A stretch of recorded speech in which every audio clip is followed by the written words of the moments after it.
Okay, this video is on rational exponents for my Algebra 2 class, and it's going to give you some of the basics that you need to understand rational exponents and integer exponents. So let's get started. Let's remember what the basic meaning of an exponent is. It's when you take the number next to the exponent or the expression, variable, whatever, write it the number of times of the exponent and multiply it. So x to the second power will be x times x. And x to the second power times x to the second power is going to be x squared times x squared, or x times x times x times x. How many x's is that? It's 4 x's. So those 4 x's can now be written as x to the fourth power. You could also see that by adding the two exponents from the original expression, you get 4. So when you're multiplying exponents with the same base, in this case x, you add the exponents and keep the base. Now let's look at another example of a different operation, division. When you divide x to the fifth by x squared, you can translate the x to the fifth into 5 x's times each other and the x squared into 2 x's times each other. Then you can group the x's a certain way where you match up a pair of x's in the numerator and the denominator, put them in parentheses, and leave whatever's left over the denominator of 1. Well, we all know that x divided by x, anything divided by itself, is 1.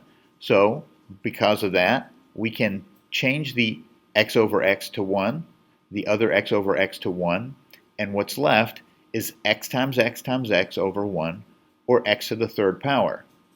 And you also see then that the x to the fifth divided by x squared is the same as x to the 5 minus 2. So when you're dividing exponents with the same base, you can subtract the exponents and keep the base. Let's look at the next rule. The next rule is negative integers. X to the negative second power is going to be 1 over x squared. So the negative sign makes you take the reciprocal of the base. The base was x, the negative made it 1 over x, and the 2 was the new exponent. And the reason that works is x to the 0 is 1 in the numerator, x squared is the same as it was, and if you use the subtraction rule that we just saw for division, you get x to the negative 2, 0 minus 2. And finally, x to the 1/2 power. X to the 1/2, it's not a negative, so it's not a reciprocal, but it means take the root of that base. So x is the base, and the root was 2 because the 2 is in the denominator. We will look at more examples of this in a minute, but there's one other rule I want to show you before we dig into the next level of complexity.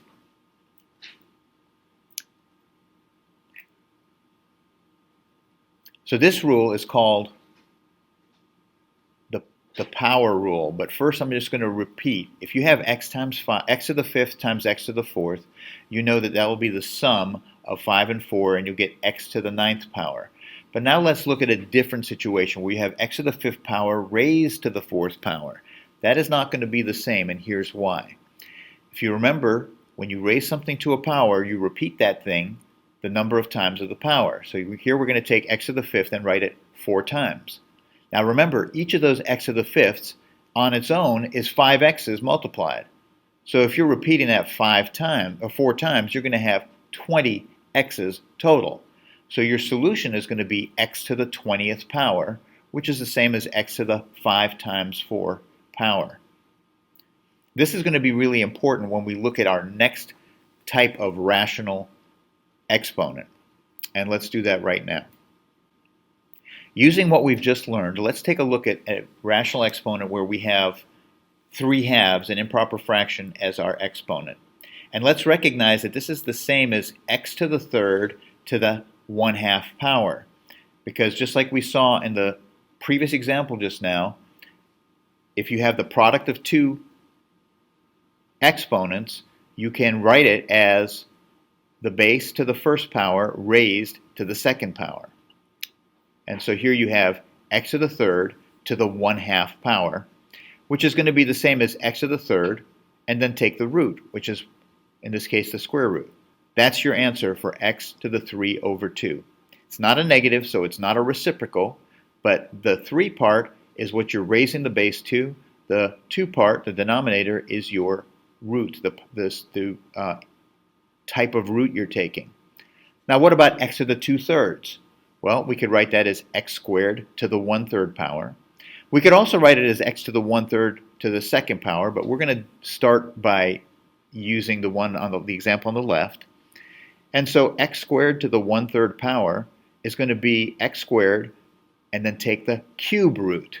That means what number times itself 3 times will equal x squared. And we don't have to worry about what that is. This is more to just show you how to write expressions, how to rewrite expressions that are rational expressions in radical form. The last example I want to do is if we have a negative rational expression. So with a negative rational expression, we're going to have our fraction, but we're also going to have it be a negative fraction. So here's an example, x to the -5/3. Since it's a negative, we can make the x into 1/x and then raise that to the 5/3 power.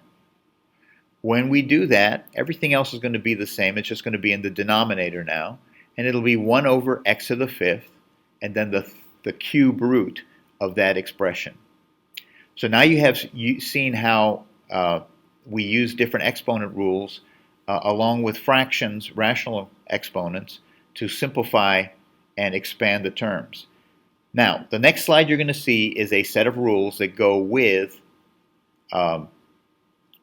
this is the same set of rules, but it's just on a sheet of paper, and I can give you this paper for your notebook.